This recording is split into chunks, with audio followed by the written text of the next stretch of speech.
Keinformasi lain, Saudara, seorang pria berumur 60 tahun dilaporkan hilang saat menuruni lereng Gunung Salak di Kabupaten Bogor, Jawa Barat. Hari ini, tim SAR kembali mencari warga lansia tersebut. Tim SAR mencari warga berusia 60 tahun tersebut dengan menyisir jalur pendakian Gunung Salak Kabupaten Bogor, Jawa Barat. Belum diketahui mendaki bersama seorang temannya. Namun saat menuruni gunung mereka berdua terpisah. Teman korban juga sempat terseret, namun akhirnya bisa menemukan jalan dan akhirnya berhasil pulang. Karena tak kunjung tiba hingga malam, keluarga korban pun melaporkan kepada tim SAR.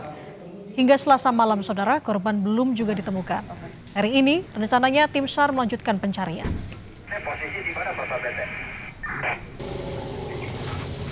Kita perbarui informasi soal hilangnya seorang lansia di Gunung Salak. Sudah bergabung bersama kami Kepala Kantor SAR Jakarta, Desiana Kartika Bahari. Selamat pagi Mbak Desiana, Assalamualaikum. Ya, selamat pagi. Waalaikumsalam, Mbak Nanda. Mbak Desiana, bagaimana perkembangan pencarian lansia yang hilang di Gunung Salak sampai dengan hari ini? Ya, untuk pencarian kemarin sore ya kita sudah menemukan korban itu berada di tebing kaki Gunung Salak ya dalam kondisi naik delta. Dan pagi ini kita akan lanjutkan untuk proses evakuasi karena kemarin kita juga tertantang dengan kondisi medan yang memang curam dan juga bebatuan dan juga sudah mulai kabut turun di sore hari. Demikian.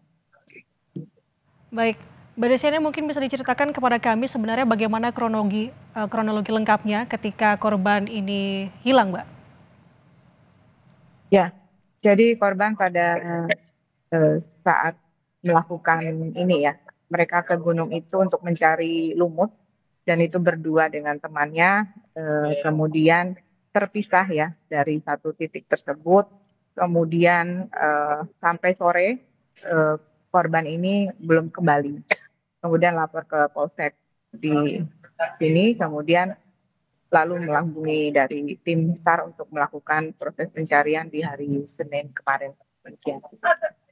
Baik, untuk saat ini berarti korban sudah dievakuasi ke rumah sakit terdekat atau seperti apa? Ya, korban posisi saat ini masih di kaki gunung dan ini akan kami lakukan evakuasi pagi ini gitu karena kemarin itu cukup curam ya untuk kami lakukan dan beberapa hal juga perlu kehati-hatian dan hingga kami pagi ini nanti pukul 7 semua tim kita bagi menjadi dua. Ada tim SRU untuk packing ya dari atas untuk membuka jalur, kemudian yang di bawah nanti akan menerima korban untuk selanjutnya dievakuasi ke Polsek Taman Sari. Gitu. Oke, apakah sudah ada keluarga dari korban, Mbak, yang juga mencari ataupun turut hadir di lokasi?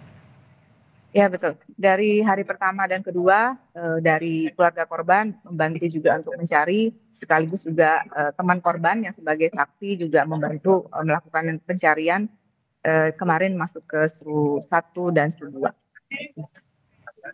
Oke, Mbak Desiana, terkait dengan kondisi ini sebenarnya apakah memang sering terjadi, khususnya di sekitar Gunung Salak atau seperti apa? Ya, ini untuk kejadian kebetulan ini adalah warga sekitar yang memang hari-hari mereka biasa ke gunung tersebut dengan jalur pendakian yang memang mereka sudah hafal. Namun karena terjadi sesuatu hal mungkin tergelincir maka korban hilang ya kemarin sempat 1 hari dan untungnya alhamdulillahnya masih ada 1 korban sebagai saksi untuk bisa mencari di hari kedua gitu kan baru kita temukan karena juga lansia ini keduanya, jadi hari pertama juga beliau masih lupa-lupa ingat di lokasi yang terakhir terpisah, dan hari kedua kita menemukan ada tanda-tanda barang korban dan kita telusuri, kemudian diketemukanlah sore harinya. Posisinya ada di tebing, persis di sekitar kedalaman sekitar 60 meter dari atas begitu. Baik, Mbak Desiana, terkait dengan kondisi ini mungkin ada imbauan juga yang disampaikan terkait dengan sebagai peringatan tentunya warga sekitar ataupun juga wisatawan. Baik, ini ada dua ya, untuk satu untuk yang masyarakat gitu ya, mungkin lebih lagi berhati-hati dan safety ya. Karena ini memang kondisi gunung itu agak berbeda gitu ya, macam-macam gunung. Jadi untuk yang Gunung Salak ini memang agak unik ya, ada bebatuan dan juga lumut di sekitaran tebing-tebing dari gunung tersebut dan beliau pun ini mencari lumut gitu ya. Jadi memang harus dengan sepatu yang safety gitu kan, yang memang tidak bisa melindungi dari kejadian terpleset. Itu untuk yang warga lokal. Kalau yang untuk wisatawan, kejadian yang sudah-sudah adalah ya mereka tercecer atau terpisah dari rombongan. Mungkin ke depannya perlu ada satu alat, itu namanya personal locator beacon, yang harus dibawa setiap wisatawan yang akan naik ke gunung. Sekian. Baik, tentu kita harapkan proses evakuasi hari ini berjalan lancar dan tim gabungan yang melakukan proses evakuasi bisa melakukan pencarian secara maksimal. Terima kasih atas waktunya bersama kami, Bu Desiana Kartika selaku Kepala Kantor SAR Jakarta yang melaporkan dari Kabupaten Bogor, Jawa Barat.